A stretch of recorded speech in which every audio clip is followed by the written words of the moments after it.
This meeting is being recorded. So why can't I do that? Okay. Okay. So hey everybody. For those who don't know me, my name is Stefanie from Hope and Love Radio and Coaching.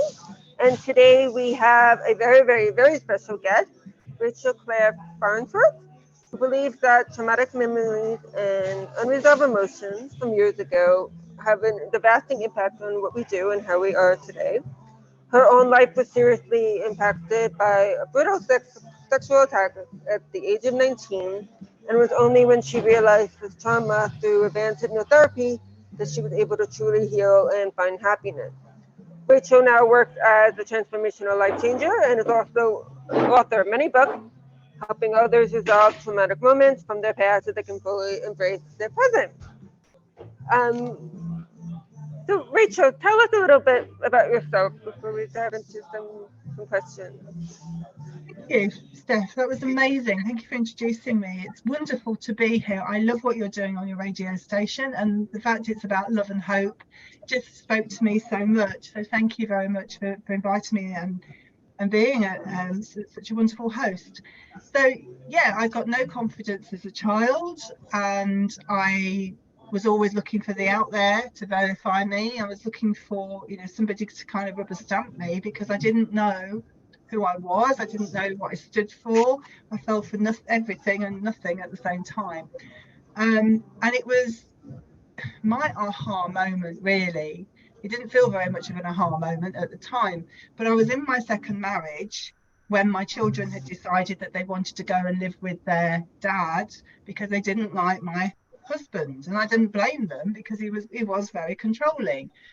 But I didn't know who I was if I wasn't a mum, a full-time mum. Who was I? I got a job at school so that I could be at home when they were at home.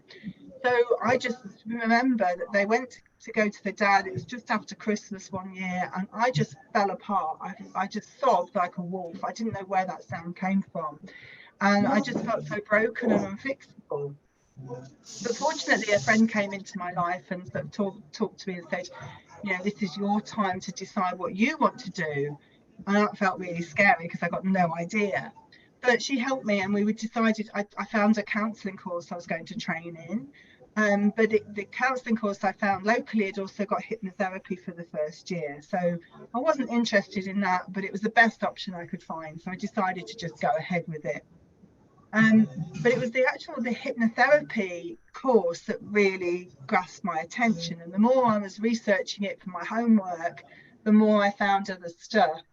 And then I found a different course as well that was more advanced, and I trained in that method as well. And it was while I was watching a training video at work in my lunch hour that I had another aha moment, because I was watching a video and it was a training video about this session, but it wasn't really about what it was about. It was more about the scenes that she went back to, because I could relate to them. And the trainer was talking about narcissistic and abusive and toxic, and the penny was tink, tink, tink in my head going, oh, right, okay, so I haven't just got a confidence issue. I've got no confidence because I'm in these kinds of relationships. Oh, that was the first thing. Then it was like, oh, really, I've got to do something about this. So that was the aha moment. And then I qualified in June 2019. And again, the universe is working with me because my daughter got an autoimmune disease. She's got juvenile idiopathic arthritis, which is juvenile is in children, idiopathic means no known cause, and arthritis is swollen joints. So she got these swollen joints. She'd had it diagnosed with it when she was a year old, but she was now 14, and when she was going through a flare up, and neither her nor I could face going back on that medication again, because she'd been off it for 8 weeks, and that's in that time she had that flare up. And I was saying, oh, they need to go back on the drugs, and this time it might be stronger, and all this sort of stuff. And we're both going, can't do this, because it meant she was physically being sick every weekend, and she'd got no memory and all this sort of stuff. So I decided that it was worth having a go at this advanced hypnotherapy thing that I just trained in. And I've got no expectation really of the outcome, but I knew other people had got really great results by working with physical illnesses. But back then I didn't know the emotional link to the physical conditions. I hadn't worked that out. So we were just going through the motions really. Step one, relaxing the client. Step two, regressing to root cause. Three, blah, blah. And we found her root cause in that one session. And I've got two sort of things going on in my head. One was me as a therapist going, holy moly, I'm actually quite good at this. The other one was a mum going, oh my goodness, I have found the solution. I've been praying for this for the last 14 years. Wow. And she was able to release it because we got to her root cause. And for her, it was that she needed pain to be like everybody else. And I remember thinking in that session, well, this is great, except I'm not in pain. This isn't working. But everybody was her cousins and her brother, because they'd all got things of their own. One was born with a hernia. My son, her brother, had got asthma, and another one had the eldest cousin had got cancer, or had cancer at the time, but she was better. All of them were better, but even if they weren't, she could see that her pain wasn't helping them. And so she was able to release that in her logical mind. She was able to see that it didn't make sense logically, but the subconscious is all about emotions. And I think when I was pregnant with my daughter, I was feeling guilty because my son was healthy and my sister-in-law's little girl wasn't. So I think that was a big thing. But the thing was, we were able to release it, and she's been pain-free, symptom-free and medication-free since then, which is over 4 years ago now. And so that session spurred me on to do some, if I can do that, what else can I do? So I rented a room locally in a wellness centre, and I just put some things on Facebook. If anybody, I'm doing these sessions, first 10 X amount, cheap because, whatever, I need testimonials, blah, blah.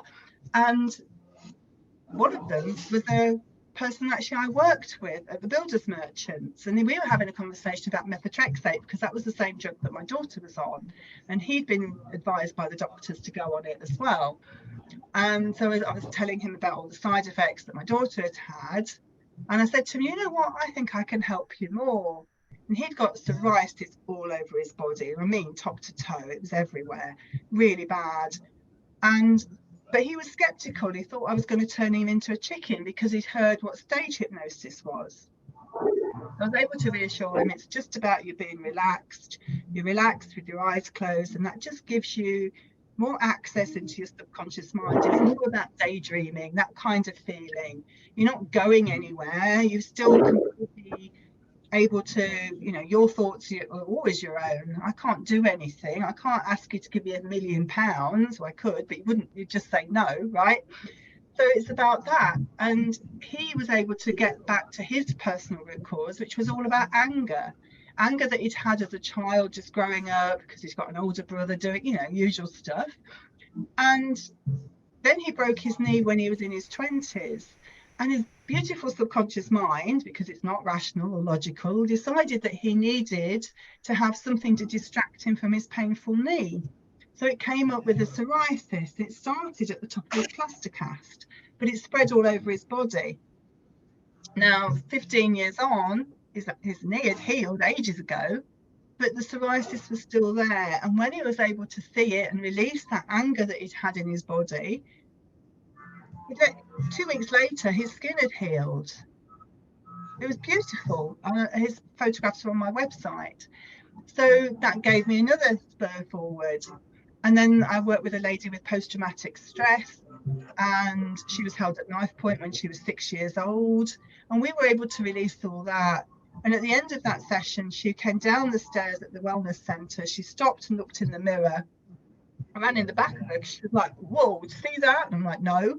And she was looking at the tiny scar just above her lip, which you can't really see, but she was aware of it. And she said, do you see that? And I'm like, not really. She said, well, that's where I was attacked by that knife.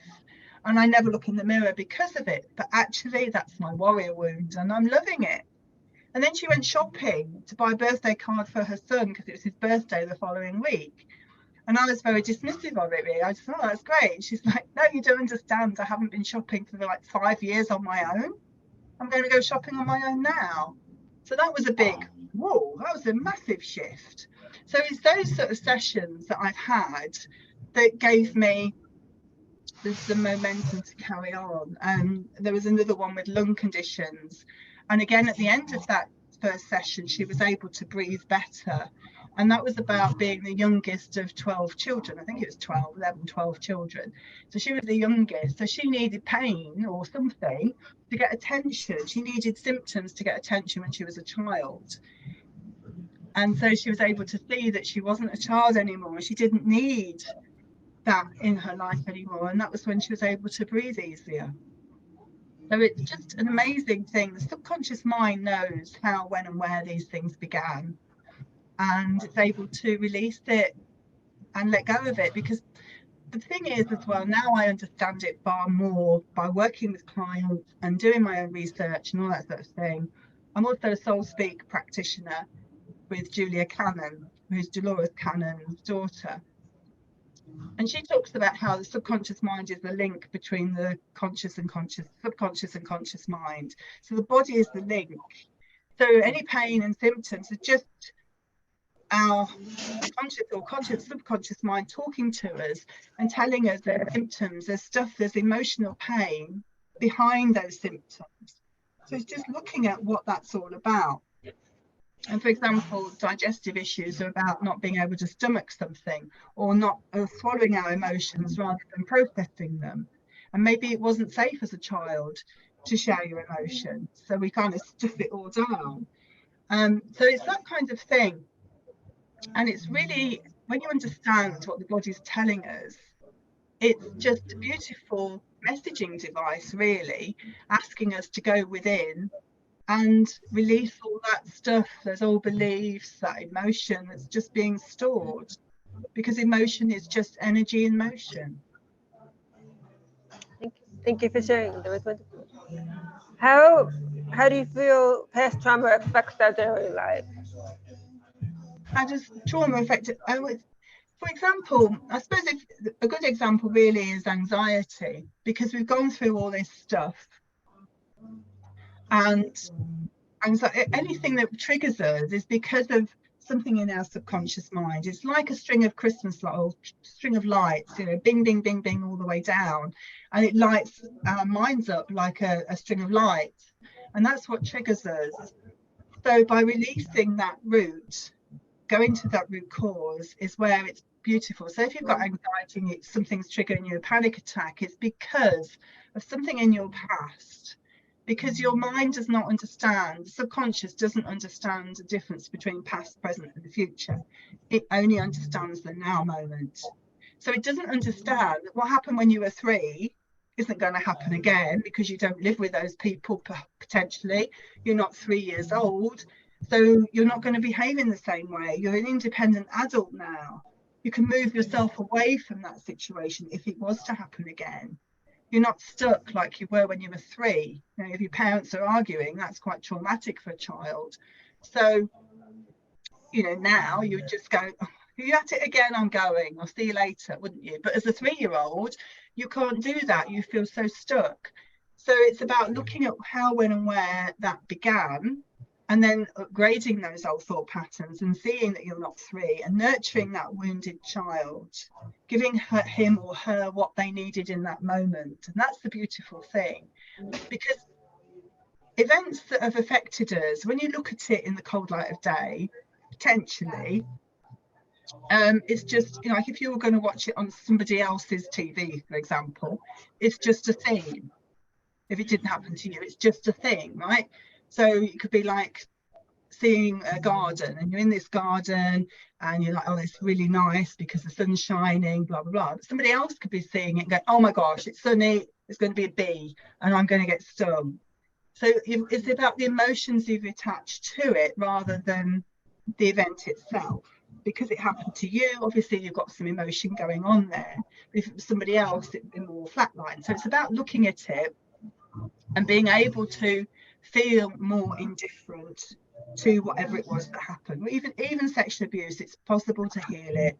So because you then come back into your own power. I've done it for me because I was, like you said in the beginning, I was raped when I was 19. And now it feels like it happened to somebody else. Because I've healed it, I feel more indifferent to it. I'm still able to talk about it, but I don't get emotional like I would have done if I hadn't have healed it. And that's the beauty of this, because it's almost like pressing the reset button and taking ownership of that, that wounded you, that was hurting, because that wounded part is still hurting. Because I don't believe time really is the healer. It's about releasing all those emotions. That's the healing part, really, when you're able to release all those emotions that you felt at the time, and then seeing that that wasn't your fault, and that you're no longer that victim, but you're a warrior for going through that. And that's the beautiful thing, when you stand in your own power again, feeling there's a different energy. You're not feeling wounded, you're feeling empowered and more confident, more self-assured, not in an arrogant way, but just that here I am kind of energy. Thank you. Do you feel that when the emotions do get stuck, that it affects our mental and physical health? Yes, everything is, you can't separate the mind and body or psyche. It's all the same. So a lot of conventional stuff is just dealing with the symptom, isn't it? And this is dealing with the root cause. So yes, it absolutely affects everything. Your thoughts, beliefs, and everything else affects your body. Thank you. Sure. So in one of your recent books, Me Too But Never Again, you talk about being raped at the age of 19. How does this traumatic experience affect you? In much more ways than I really anticipated. I mean, what I'd done was sort of just, I also wasn't believed. My mum didn't believe me what happened. She said, oh, you must have done something. And I've played that over and over and over again. And I'm really sure I didn't. I'm really sure I didn't do anything. It wasn't my fault, but she said it was. So there's part of me that's like, did I? And so that was a secondary wound, really, to that event, because not being believed is a massive trauma in itself. So yes, it bled into lots of things. It bled into my lack of self-worth, my lack of self-trust went down. And my first husband, and in the book I talk about that, of how my first husband asked me to marry him. And so I said, well, I really need to tell you something first. And I told him what had happened when I was 19. And he said, I really need to rethink the marriage proposal. And now I would just be like, well, you either marry me or you're not. If you've got to think about it, then it's off. But then I didn't trust myself, and I was feeling like broken goods myself. So because he said, I need to think about it, I was like, well, yes, of course you do, because I feel broken too. So why would you want to marry me? That was my belief. So he was just echoing that back to me. So yes, it influenced me in so many ways that you can't even begin to really sort of equate, but pretty much every decision, because your self-worth is diminished, your lack of self-trust, that damaged goods feeling broken inside in some way, tarnished. That's how I felt. And so that was echoing out there, which is why I settled for less than relationships. And less than in friendships as well, not just emotionally relationships, not just that partner relationship, but every friendship really was like that. I'm so sorry you had to go through that. But when did you realize that you needed to move forward and heal your trauma? I didn't really. It was because I trained in this method. But then, we were doing practice sessions with each other, and the rape scene kept coming up, and I had to keep going through another layer to release it. Oh, here I am again. I don't want to be here, but it was necessary to be able to release all that stuff and those old beliefs about myself. But I could never have talked about it in public if I hadn't have healed it. It would have been too shameful. But now it's like, no, people need to know it's not their fault. They're not the victim. It's, you know, it's not their fault. They're the warrior. They've gone through it and they are powerful beings. When you heal it, you feel different. And they're not alone. That's the other thing, because I felt so alone. I went through all that on my own because I didn't have anybody that was on my side supporting. So that was the other reason why I felt I needed to write that chapter. Thank you. And what impact has your own journey and life experiences had on the work that you do now? Sorry, say that again. What impact has your own journey and life experiences had on the work that you do now with other people? It's been, actually, I'm really grateful for all of that. As strange as that sounds, so everything that I've been through, it couldn't have been a better school, actually, because if people, when I work with clients, very often they've got these toxic relationship patterns, or, you know, their parents may have been like that. So it's about being able to understand that. You can't necessarily read about it and understand it in the same way as going through it. So it's yeah, that it's a beautiful thing now. I'm really grateful for it all, because I've got that reference point and that knowingness, without like, oh yeah, I read about that on, you know, this day. It's like, yeah, I feel it. And that's the beautiful thing, because I've got those emotions and that reference point within me. I'm able to navigate where we need to be for the clients. I'm able to hold that safe space, that non-judgmental space. That's very, very necessary as well. And being that love and compassion. And that is where the healing takes place, when I'm holding that love environment for them, so that they can love and nurture that wounded part for themselves. And I know what they need, how they need to say it, and also they're their own healer as well. So it's about what they need to say to themselves. I can give them suggestions, and then they take it on and do what they need to do. But it is that loving environment, that safe space, the non-judgmental, loving space for them to be able to heal it all. Okay. Is there anything you know now that you know when you were younger? Oh, it would be wonderful, wouldn't it? Yeah, pretty much all of it. I'd love to have known it all before, and then I wouldn't have had to gone through it. But then that's not what life's about, is it? You have to go through the school of knocks in order to come out the other side. You know, it's like walking through those flames and coming out as the warrior, really. So I am grateful to it all, even though I wasn't at the time. It was not the best. I wouldn't wish that on anybody. But now looking at it, it's a strength. It really is. It really is a strength. So because I felt so broken and unfixable once upon a time, and now I feel like, you know, when I share in a discovery call when I have with clients, I show them this beautiful diamond, and I tell them that is them, who they really are. This beautiful diamond of potential is actually only a paperweight, but it looks like a diamond, and that's their sparkliness. That is who they really are. But they're covered in like an onion in layers of trauma, and then that's the diamond doesn't sparkle then, because it's all been dulled down because of the trauma they've gone through. There's limited beliefs, those beliefs that they aren't good enough.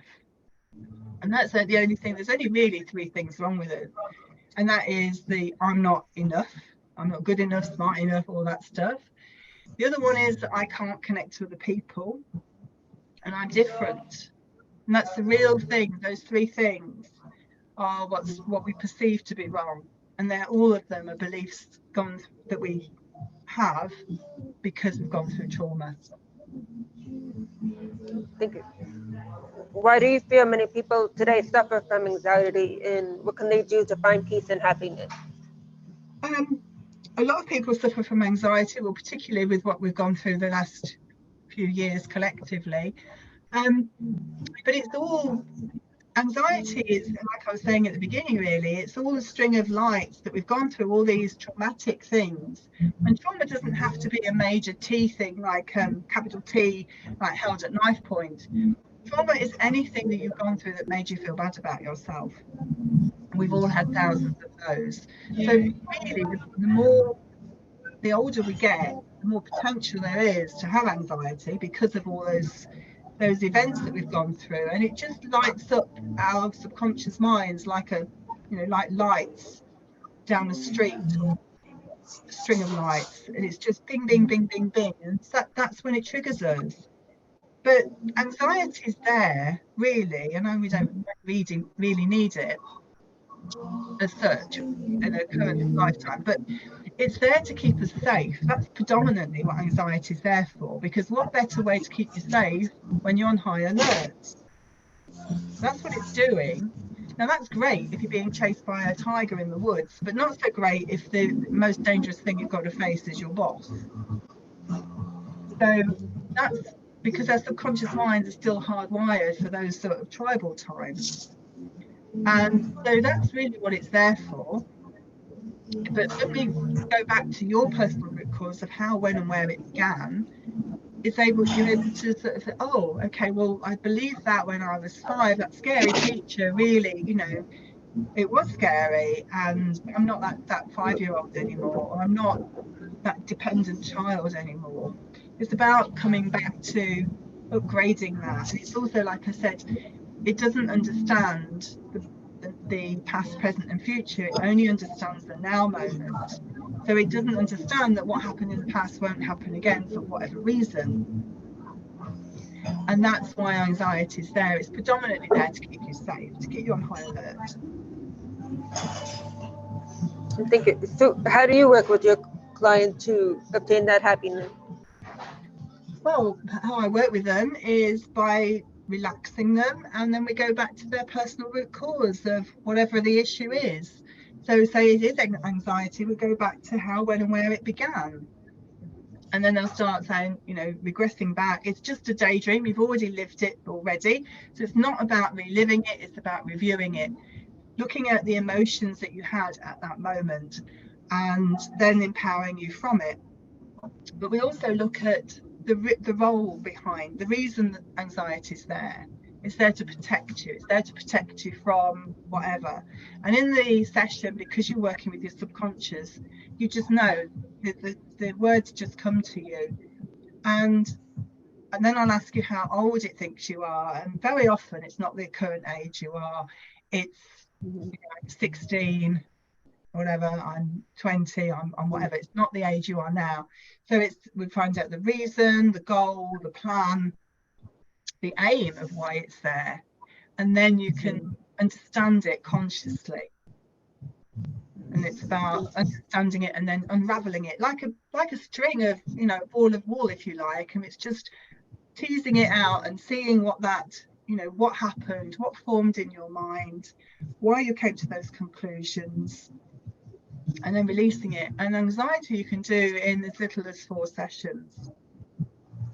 And how long does it usually take them? 4 sessions usually to release anxiety and panic. Oh, wow. Blushing. We can do all of that. It doesn't have to take long. The first session is around 2 hours, and then the subsequent ones are about an hour each. And the subsequent ones are all, I start by saying, how are you? And then I'm listening to them sort of saying, well, I've been okay this week, but I don't know, maybe I've got some anger came up because of whatever happened. I'm a bit angry that it's taken me 50 years to heal it all. Or I'm okay, but I'm not sleeping as well.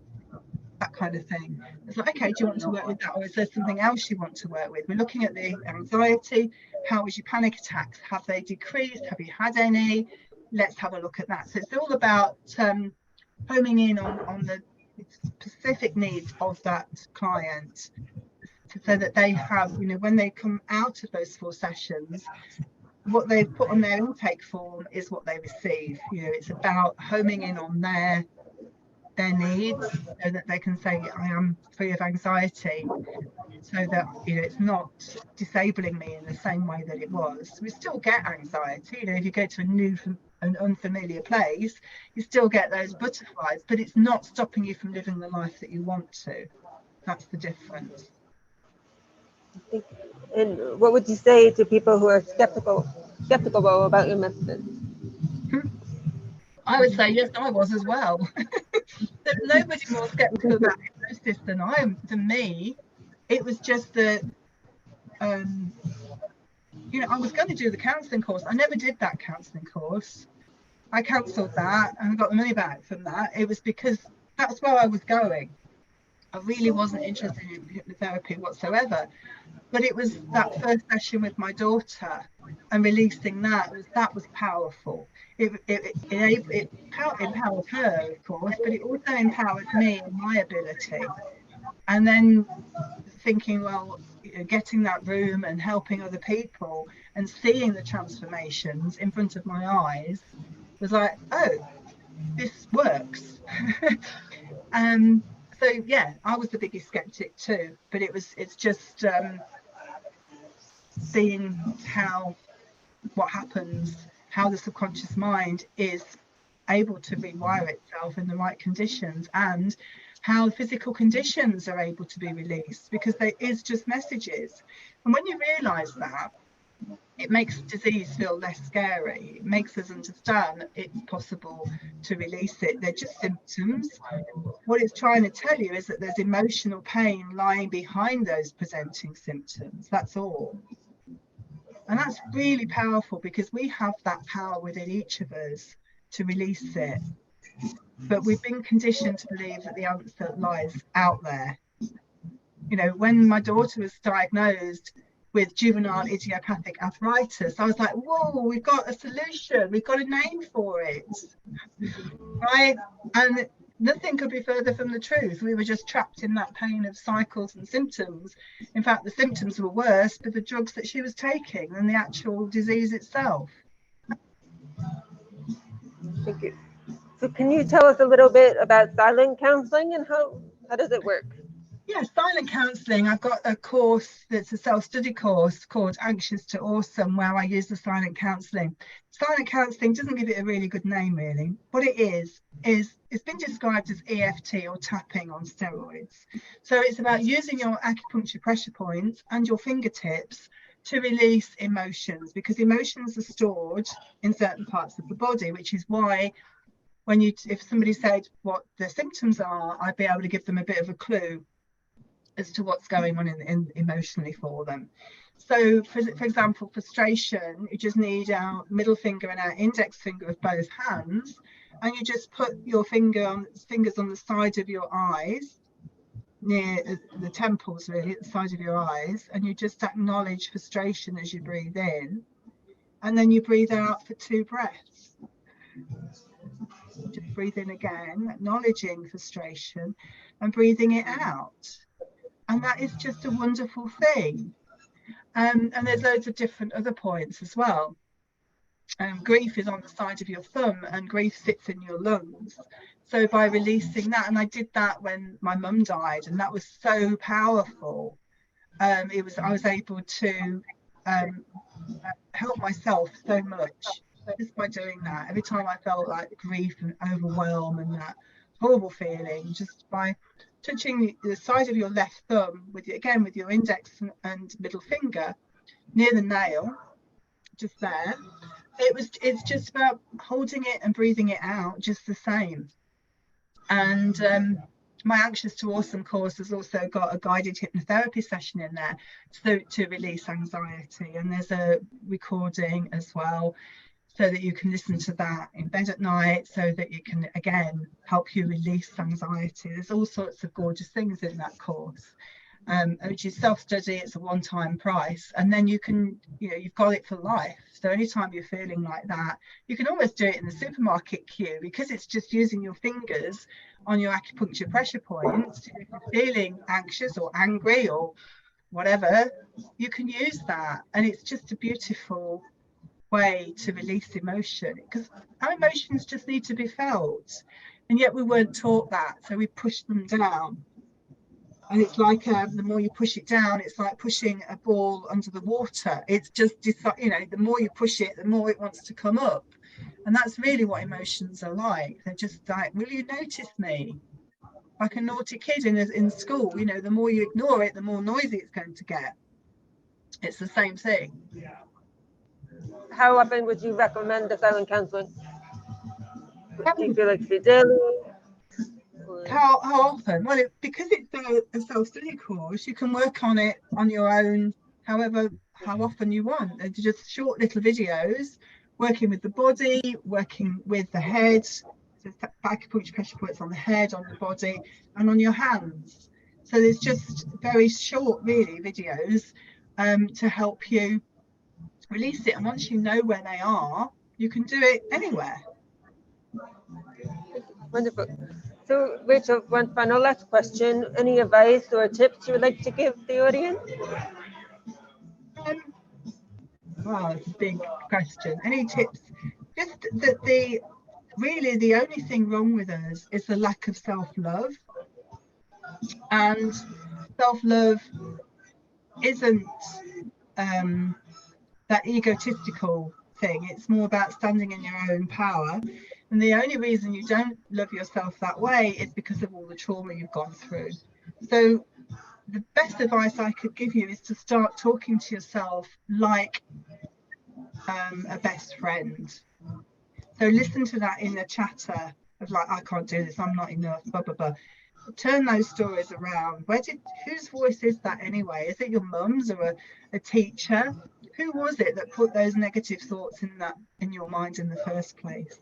Time to weed them out, to start talking to yourself in a more positive way. I can do this, and I can achieve anything I put my mind to. And I have amazing coping skills is another one. It's a great one to help get rid of anxiety. You know, I can do anything, and I've got amazing coping skills. Thank you, Rachel, so much for your time. Everybody, I hope you enjoy this wonderful interview, and I will see you and speak to all of you soon. Take care. Bye. Thank you very much. It's been wonderful.